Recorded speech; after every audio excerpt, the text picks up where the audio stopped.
여러분 안녕하십니까? 광주 MBC 뉴스투데이 시작합니다. 광주 도시철도 2호선의 착공식이 다음 달 열릴 예정인 가운데 업체 선정도 마무리 단계에 접어들고 있습니다. 1단계 공사에 지역 건설업체들이 상당 부분 참여해서 지역 경제 활성화에 기대감이 높아지고 있습니다. 송정근 기자입니다. 16년간의 논란 끝에 공론화로 건설을 결정지은 광주 도시철도 2호선. 다음 달 착공을 앞두고 현재 1단계 6개 공구별로 건설사 선정 절차가 진행 중에 있습니다. 각 공구별로 각각 25개에서 28개 업체가 입찰에 참여했고 이 가운데 시공 능력 평가와 공사 가격 등을 합산해 공구별로 우선순위 업체를 선정했습니다. 우선순위 업체는 109 롯데건설 컨소시엄을 비롯해 209 대우건설 컨소시엄, 309 태영건설 등이 선정됐습니다. 각 공구별 지역업체 컨소시엄 참여 비율은 25%에서 35%로 평균 28%의 비중을 차지하고 있습니다. 법규상 최대 49%까지 지역업체가 참여할 수 있지만 광주 지역 건설사들의 지난해 시공 실적이 낮아 참여율을 높이는 데 한계가 있었습니다. 우리 시 지역업체들이 그런 자격 여건을 갖췄으면 저희들도 40% 이상 그렇게 참여할 수 있도록 지분율을 이제 조달청에다 의뢰를 할 수가 있는데 4,600억 원가량의 총 수주액 중 광주 지역 10개 업체가 1,300억 원가량을 수주할 것으로 보입니다. 이들 업체들이 공사에 지역민을 고용하고 지역 건설 자재를 사용할 것으로 예상돼 경제에도 도움이 될 것으로 기대됩니다. 광주 지역 건설업체의 참여와 지역민의 고용 그리고 지역에서 생산되는 자재나 장비 사용 확대를 통해 침체된 지역 경제의 활성화 계기가 될 것으로 기대하고 있습니다. 조달청은 우선순위 업체를 대상으로 종합평가를 한 후 이달 말 최종 낙찰자를 선정할 예정입니다. 한편 오는 2023년 개통하는 1단계 구간은 광주시청에서부터 광주역에 이르는 17km 구간으로 20개 역이 만들어질 예정입니다. MBC 뉴스 송정근입니다. 한편 광주 도시철도 건설본부가 도시철도 2호선의 설계 용역비를 과다 지출하는 등 용역 업무를 잘못 수행한 것으로 드러났습니다. 광주시 감사위원회는 도시철도 건설본부에 대한 종합감사 결과 부적절한 업무 4건을 적발해 시정 주의 조치하고 용역비 143만 원을 감액하도록 통보했습니다. 감사 결과 도시철도 건설본부는 2호선 실시 설계 용역 과정에서 차량 기지의 면적이 줄었는데도 용역비 143만 원을 과다 지급한 것으로 나타났습니다. 또한 실시 설계 용역 과정에 관리 감독을 소홀히 하거나 인력 투입 계획을 제때 변경하지 않은 것으로 지적됐습니다. 광주시의회가 광주형 일자리 자동차 공장 합작 법인과 관련한 문제점을 종합적으로 점검하기로 했습니다. 광주시의회에 따르면 김동찬 의장과 5명의 상임위원장이 간담회를 갖고 보조금 논란과 이사진 선임의 적격성 등 각종 문제점에 대한 광주시의 소명을 요구하기로 했습니다. 특히 전문성이 떨어지는 박광태 전 광주시장을 대표이사로 선임한 것과 관련해 우려를 표명하고 조만간에 입장을 정리해 발표할 예정입니다. 현재 빗줄기가 이어지고 있습니다. 레이더 영상 보시면 남해상에 위치한 정체전선의 영향으로 비가 내리고 있는데요. 서해안과 내륙 지역은 오늘 오후 6시쯤까지 비가 내리다 그치겠지만 남해안 지역은 모레 아침까지 비가 이어지겠습니다.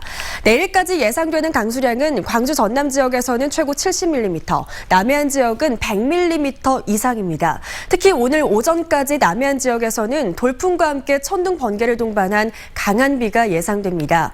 현재 진도군과 완도군에서는 호우경보가, 거문도 초도에는 호우주의보가 발효 중인 가운데 시간당 30mm 이상의 세찬 비가 내리고 있고요. 특보가 내려지진 않았지만 남해안에 근접한 목포와 여수에서도 많은 비가 예상됩니다. 비로 인한 피해가 없도록 각별히 주의하시기 바랍니다. 비가 내리면서 기온은 내림세를 보이겠습니다. 아침 기온은 비슷하게 시작했지만 한낮 기온은 어제보다 4도가량 낮겠습니다. 날씨 정보였습니다. 5.18 광주 민주화운동 진압 책임자 중에 한 명인 노태우 씨가 아들을 통해 비록 가족을 통해서이기 가운데 5월 영령들에게 사죄한 것은 노 씨가 처음입니다. 보도에 남구은 기자입니다. 5.18 시민군 대변인 윤상원 열사의 묘역에서 무릎을 꿇고 고개를 숙이고 있는 이 남성. 바로 노태우 전 대통령의 아들 노재현 씨입니다. 노태우 씨는 5.18 당시 수도경비 사령관으로 전두환 씨와 함께 5.18 유혈 진압의 주요 책임자로 거론돼 왔지만 그동안 한 번도 잘못을 인정하거나 사과하지 않았습니다. 그랬던 노 씨의 아들이 지난주 5.18 국립묘지를 찾아 5월 영령들에게 사죄했습니다. 재현 씨는 방명록에 진심으로 희생자와 유족분들께 사죄드리며 5.18 민주화운동의 정신을 가슴 깊이 새기겠다고 적었습니다. 헌화하실 때 이제 꽃송이 이제 12송이 정도 준비하셔서 네 군데 돌아다니시면서 3송이씩 무릎 꿇고 한 국화 직접 헌화하셨습니다. 노태우 씨는 몇 해 전부터 가족들에게 5.18 민주묘지에 가서 참배하겠다는 말을 여러 차례 했지만 오랜 투병 때문에 행동이 옮기지 못한 것으로 알려졌습니다. 비록 아들을 통해서이긴 하지만 5.18의 주요 책임자들 가운데 5.18 민주묘지를 찾아 사죄한 것은 노태우 씨가 처음입니다. 재현 씨의 참배를 동행한 한 인사는 노태우 씨의 건강이 최근 악화되자 아들 재현 씨가 5.18 묘지를 찾아 아버지 대신 사죄를 한 것이라고 전했습니다. 5월 단체들은 노태우 씨의 이번 사과가 진정성이 느껴진다며 환영의 뜻을 밝혔습니다. 5.18 피해 당사자들과 만나서 그야말로 진심 어린 마음으로 그리고 따뜻한 위로의 말과 더불어서 재현 씨는 이번에는 비공개로 찾아왔지만 이후로도 광주를 다시 찾아 시민들과 5월 영령들을 만날 뜻을 밝힌 것으로 전해졌습니다. 5.18을 왜곡하고 폄훼하는 전두환 씨와 달리 5월 영령들에게 사죄와 반성을 한 노태우 씨. 5.18의 가해자였던 노태우 씨의 이런 모습이 역사의 어떤 모습으로 기록될지 주목됩니다. MBC 뉴스 남궁욱입니다. 5.18의 최후 항쟁지인 옛 전남도청의 복원 설계안이 곧 나올 예정입니다. 옛 전남도청 복원 추진단은 옛 전남도청 복원공사 설계 용역 공모에 건축 설계사무소 3곳이 참여했다며 이들을 상대로 어제 사업 현장 설명회를 열었습니다.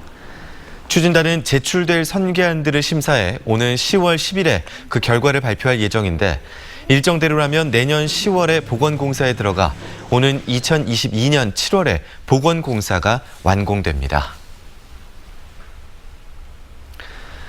최근에 이자율이 내려가면서 대출이자 부담이 높으셨던 분들 한 번쯤 갈아타 볼까 하는 고민 해보셨을 텐데요. 정부가 서민들의 이자 부담을 줄이기 위해 연 1%대의 고정금리로 갈아탈 수 있는 안심 전환 대출을 실시하기로 했습니다. 그 요건이 어떻게 되는지 이재원 기자가 정리했습니다. 한 시중은행의 최저 변동금리는 2.48%, 또 다른 시중은행은 고정금리가 최저 2.48%로 변동금리와 같아졌습니다. 지속적인 금리 하락으로 고정금리가 변동금리보다 낮아지는 역전 현상이 나타난 겁니다. 이에 따라 고정금리로 갈아타기 위한 수요는 많아졌지만 강화된 대출 규제로 한도가 줄어드는 문제가 발생하고 있습니다. 이 점을 해결하기 위해 정부가 연 1%대의 고정금리가 적용되는 안심 전환 대출을 내놓았습니다. 최대 5억 원 한도로 기존 대출 잔액 안에서 이용할 수 있지만 자격 요건은 대폭 강화됐습니다. 시가 9억 원 이하의 1주택 보유자가 대상으로 부부 합산 소득이 8,500만 원 이하여야 합니다. 하지만 신혼부부이거나 미성년 자녀가 둘 이상이라면 부부 합산 소득이 1억 원까지 가능합니다. 아무래도 주택담보대출 상환이자 부담이 덜어질 것 같고요. 거기에다가 금리가 변동하는 위험을 피할 수 있다는 점이 가장 큰 장점이라고 보겠습니다. 신청은 다음 달 16일부터 주택금융공사 홈페이지나 시중은행 창구에서 할 수 있습니다. 안심 전환 대출에 대한 세부 내용이 공개되면서 은행권도 발빠르게 대응하고 있습니다. 콜센터 인력을 재조정하고 관련 전산 시스템 개발에 들어가는 등 소비자와 창구 직원의 혼선을 줄일 수 있는 대책을 마련하고 있습니다. 전산 개발 문제도 진행하고 있습니다. 주택금융공사하고 긴밀하게 업무 협조를 해가지고 관련 Q&A 그리고 안내장들도 고객들에게 배포될 수 있도록 안내장도 제작 중에 있고요. 하지만 기존 대출이 고정금리인 대출자는 안심 전환 대출을 이용할 수 없어 또 다른 차별이 되고 있다는 비판도 나오고 있습니다. MBC 뉴스 이재원입니다.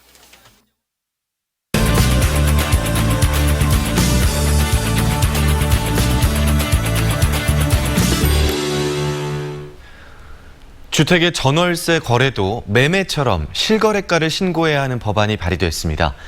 국토교통부와 공동으로 검토하고 논의가 된 법안이어서 이르면 올해 말에 통과될 전망인데요. 좀 더 자세한 내용을 정진석 경제평론가와 이야기 나눠보겠습니다. 안녕하십니까? 네, 안녕하세요. 네, 이번에 발의된 법안 내용부터 살펴봐야 할 것 같은데요. 네. 바뀌는 내용이 어떤 겁니까? 예, 이번에 이제 부동산 거래 신고에 관한 일부 개정안을 더불어민주당의 안호영 의원이 대표 발의를 했습니다. 그래서 이 내용을 좀 정리를 해보자면 크게 한 3가지 정도로 좀 정리가 될 것 같은데요. 먼저 이제 부동산 전월세 그 임대차 계약이 이제 투명화되기 시작합니다. 그래서 30일 이내에 의무적으로 부동산 거래 신고를 해당 지역 자치단체에 해야 되고요. 두 번째로는 이제 임대차 계약을 하지 않습니까? 신고를 하게 되면은 자동으로 확정일자가 부여됩니다. 기존에는 저희가 주민센터를 직접 가야 되는 부분인데요. 자동으로 이제 확정일자가 부여되게끔 바뀌었고요. 요게 그리고 세 번째로 정리하면 이제 올해 국회 통과가 되고 나면은 1년 뒤에 이 법안이 효력이 발생이 되니까요. 2021년도부터는 모든 임대차 거래에 대해서 이 법안이 적용받는 걸로 이해하시면 될 것 같습니다. 네, 이런 개정안이 발의된 이유, 그 배경도 좀 말씀해 주시고요. 특히 지역으로 올수록 임대료 확인이 제대로 이루어지지 않았다라는 일부의 목소리도 있더라고요. 그 부분도 좀 짚어주실까요? 일단 기본적으로 이 법안이 나오게 된 배경은 크게 2가지로 볼 수가 있겠습니다. 먼저 기존의 전월세 거래 자체가 이게 신고하는 게 의무사항이 아니었기 때문에요. 뭔가 지금 정부 입장에서는 좀 임대사업자들 외에는 거의 파악이 안 되는 상황을 갖다가 전체적으로 파악을 좀 하려고 하는 의도가 있고요. 두 번째로는 아무래도 좀 점점 늘어나는 그 예산을 보시면 아시겠지만은 세원 확보 차원에서 모든 부동산 거래 공평하게 소득이 있는 곳에는 과세를 하겠다라는 정부의 취지가 좀 잘 들어가 있을 것 같습니다.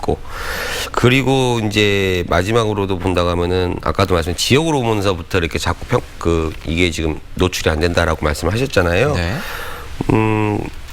아무래도 서울보다는 시군구로 내려갈수록 광역시 이하 시군구로 내려갈수록 이게 개인 간 거래가 많기 때문에 그런 부분들인데요. 앞으로 의무화가 됐으니까 이런 부분들 많이 해소될 거라고 좀 보여지고 있습니다. 네, 세입자 입장에서는 그 보증금을 안전하게 보호받을 수 있을 것 같은데요. 임대료가 올라가지 않을까 그런 걱정도 듭니다. 아무래도 서울 쪽이나 수도권 쪽에서 이미 그런 얘기가 나오고 있는데요. 사실 기본적으로 전월세 가격은 수요 공급에 대해서 움직이는 거기 때문에 법안 때문에 움직인다는 것은 좀 개인적으로 봤을 때 좀 약간 좀 지나치지 않나라는 그 개인적인 견해가 있고요. 보증금은 기본적으로 자동으로 확정일자가 부여되지만 통상적으로 임대보증금은 허그라든지 임대보증 보험이라든지 그다음에 또 임대차 임차 등기제도랄지 여러 가지 보호하는 방법들이 있기 때문에 앞으로 임대차 보증금에서는 더욱더 안전장치가 강화되는 걸로 아주 좋은 현상이라고 생각하고 있습니다. 네, 집주인들이 세 부담을 떠넘길 것 같지는 않다라고 생각을 하시는 건가요? 알겠습니다. 부작용을 최소화하려면 어떤 장치들이 같이 좀 보완이 돼야 될까요? 기본적으로 부동산을 소유하고 계신 분들이 앞으로 세금이 더 많아지는 건 사실인데요. 미국 같은 경우는 재산세가 우리나라보다 훨씬 더 높고요. 여러 가지 세금이 대한민국보다 훨씬 더 높은 상황인데 거기에 대한 그 소득의 세금에 대한 특징이 해당 지역 인프라 개선을 위해서만 쓰여져요. 그러니까 우리나라 같은 경우는 부동산으로 걷는 세금들도 여기저기 다 쓰이지 않습니까? 이런 부분들 쓰이는 곳에 대한 투명성이 좀 앞으로 소통이 된다 하면은 이런 저항 부분들도 좀 많이 없어지지 않을까 그런 생각을 좀 하고 있습니다. 네, 주택 전월세 거래도 앞으로 매매처럼 실거래가를 신고해야 하는데요. 그 이야기 정진석 경제평론가와 나눠봤습니다. 고맙습니다. 네, 감사합니다.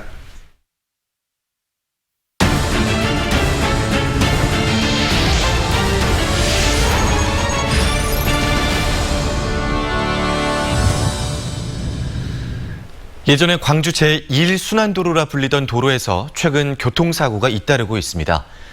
2달 동안 이 구간에서 숨진 사람만 5명에 달하는데요. 경찰도 사망사고가 늘어난 그 뚜렷한 이유를 설명하지 못하고 있습니다. 우종훈 기자가 취재했습니다. 지난달 새벽 시간대 광주교육대 앞 필문도로에서 횡단보도를 건너던 교대생이 차에 치여 숨졌습니다. 운전자는 술에 만취한 상태에서 규정 속도의 2배가 넘는 시속 100km로 운전을 했습니다. 요 거리가 너무나 차가 빨리 달려가지고 아주 복잡해요. 그리고 저 안 보여가는 데서부터 이쪽 요 거리가 무지하게 달려버려 차들이. 그런데 이 근처에서 교통 사망 사고가 최근 잇따르고 있습니다. 서암대로와 필문대로가 이어진 이곳 도로에서는 최근 2달 동안 교통 사망 사고가 5건 잇따라 일어났습니다. 광주 북구 우남고가와 남구 남광주고가를 잇는 이 구간은 예전 광주 1순환도로로 불리는 곳인데 7km에 이르는 이 구간은 잇따르는 사고 때문에 죽음의 도로가 될 판입니다. 광주시 전체 교통사고 사망 건수는 지난해보다 줄었지만 이곳에서 난 사망사고는 오히려 5배가 늘었습니다. 경찰은 갑자기 사망사고가 늘어난 이유를 모르겠다며 답답해하고 있습니다. 제한속도 60km짜리 이 도로에 설치된 과속단속 카메라는 모두 4대입니다. 지난해보다 도로 사정이 더 위험해진 것도 아니어서 일단 이동식 과속단속 장비를 투입해 단속에 나섰습니다. 그 결과 단속 20일 만에 1,100건이 적발될 정도로 과속 차량들이 많은 것으로 드러났습니다. 고정식 과속 카메라를 지속적으로 확충해 나가겠으며 주야간 상시 단속을 펼쳐 중요 교통사고가 발생하지 않도록 고정식 단속 카메라가 없는 곳에서는 과속을 많이 한 것으로 나타난 만큼 일시적 단속 강화가 아닌 보다 근본적 대책 마련이 필요해 보입니다. MBC 뉴스 우종훈입니다. 어제 오후 5시쯤 광주 서구 치평동의 한 건물 1층에서 도시가스가 누출돼 건물에 있던 10여 명이 대피하는 소동을 빚었습니다. 다행히 이 사고로 다친 사람은 없는 것으로 알려졌습니다. 경찰과 소방당국은 실내 인테리어 구조물 철거 중 도시가스관 일부가 파손된 것으로 추정하고 정확한 사고 경위를 조사하고 있습니다. 광주환경공단 이사장 후보로 내정됐다가 인사청문회 문턱을 넘지 못한 정상용 전 국회의원이 남도학숙 원장에 임명돼 논란이 일고 있습니다. 광주시는 광주 전남 지역 출신 대학생들의 서울 기숙사인 남도학숙의 신임 원장으로 정상용 전 의원을 임명했다고 밝혔습니다. 정 신임 원장은 이용석 광주시장의 측근으로 알려져 있는 데다 환경공단 이사장 인사청문회에서 자녀의 병역 기피 의혹 등으로 자진 사퇴했던 인물이어서 부적절한 보은 인사라는 지적이 제기됐습니다. 부동산 투기 의혹으로 재판에 넘겨진 손혜원 의원에 대한 첫 재판이 열렸습니다. 손 의원이 목포시로부터 받은 자료가 보안 자료인지 여부가 앞으로 재판에서 핵심 쟁점이 될 것으로 보입니다. 김양훈 기자의 보도입니다. 목포 부동산 투기 의혹으로 재판에 넘겨진 손혜원 의원이 법원에 출석했습니다. 올 초 의혹이 처음 제기된 지 7개월 만입니다. 대한민국 사법부가 진실을 명명백백 밝혀주실 걸로 믿고 들어갑니다. 손 의원은 재판 과정에서 자신에게 제기된 혐의를 전면 부인했습니다. 이번 재판의 핵심 쟁점은 손 의원이 목포시청 관계자에게 넘겨받은 2장짜리 도시재생 전략계획 문건이 보안 자료인지 여부입니다. 손 의원 측은 이미 공청회와 언론 등에 공개된 자료이기 때문에 보안 자료로 볼 수 없다는 입장. 반면 검찰은 자료 내용이 일부 언론에 보도됐다고 해도 해당 사업이 올해 4월 확정돼 그 전까지는 공무상 비밀이 유지돼야 한다고 주장하고 있습니다. 이런 가운데 당시 목포시장이었던 박홍렬 전 시장은 MBC와의 통화에서 법원에서 요청이 있을 경우 증인으로 참석하겠고 목포시가 손 의원에게 건넨 자료는 보안 자료가 아니었다고 진술할 계획이라고 밝혔습니다. 손혜원 의원의 다음 재판은 10월 21일에 열릴 예정입니다. MBC 뉴스 김양훈입니다. 시민사회단체들이 지난달 수영대회를 앞두고 집회 자제를 호소했던 이용섭 광주시장에게 그 발언을 철회할 것을 촉구했습니다. 학벌 없는 사회를 위한 시민모임 등은 시위와 집단 행동을 불온시하는 이용섭 시장의 관점은 5.18 광주 민중항쟁을 사태로 규정했던 전두환 군부 독재 정권의 논리와 맞닿아 있는 매우 위험한 관점이라고 주장했습니다. 또 광주가 대한민국의 인권과 민주주의를 선도하는 도시라고 자부하려면 우리 내부의 문제를 공개적으로 논의할 수 있어야 한다고 덧붙였습니다. 광주 광산구가 광주 송정역에서 파주 도라산역을 왕복하는 제2회 광산 통일열차 탑승권 판매를 시작합니다. 기차는 평양에서 열린 제3차 남북정상회담 1주년을 기념해 다음 달 20일 광주 송정역을 출발할 예정으로 예매는 오는 29일 오전 9시부터 광산문예회관 홈페이지에서 선착순으로 할 수 있습니다. 지난 4.27 판문점 선언 1주년을 기리며 진행한 1회 광산 통일열차는 예매 시작 15분 만에 모든 좌석이 매진되기도 했습니다. 마무리 공사가 한창인 영광 칠산대교가 추석 연휴 기간 동안 임시 개통됩니다.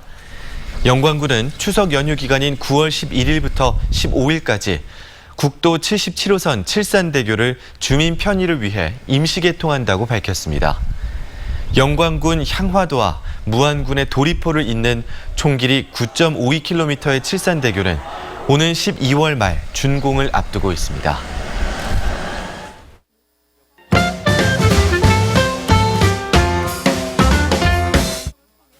기후 변화를 염려해 쓰레기를 최대한 배출하지 않는 제로 웨이스트 운동을 아시나요? 스테인리스 빨대 쓰기, 휴지 대신 다회용 천 이용하기 등 자연의 부담을 덜 주는 소비와 생활을 하는 건데요. 최근 광주에도 제로 웨이스트 운동을 실천하는 모임이 생길 정도로 확산되고 있다고 합니다. 제로 웨이스트 운동에 관심이 있거나 모임에 함께하고 싶은 시민들은 광주 YMCA 여름 활동가에게 안내받을 수 있습니다. 탁구 로봇들의 짜릿한 맞대결이 오늘 오전 11시부터 광주과학기술원 오룡관 다목적 홀에서 열립니다. 광주과학기술원 그리고 국내 이공계 대학 학생들이 2달 동안 합숙하며 개발한 탁구 로봇들을 만날 수 있는데요. 오후 3시에는 시상식도 진행될 예정입니다. 성악 전공자들로 구성된 크로스오버 앙상블 쇼이너스가 이번 주 금요일 광주 피크뮤직홀 소공 현장에서 단독 콘서트를 엽니다. 친구, 가족을 주제로 성악과 미디어 영상, 해설 등이 어우러진 무대를 선보이는데요. 대중화된 곡을 쇼이너스만의 색깔로 표현해 관객과 함께하는 공연으로 만들 예정입니다. 전국 유명 작가들이 보고 느낀 담양은 어떤 모습일까요? 작가들이 담양을 직접 답사하고 지역 정체성을 담아 제작한 예술 작품들이 9월 17일까지 신세계 갤러리에서 전시됩니다. 아름다운 가사 문학과 선비들의 누정, 푸르른 자연들을 40여 점의 회화와 드로잉, 설치, 영상 작품으로 만날 수 있습니다.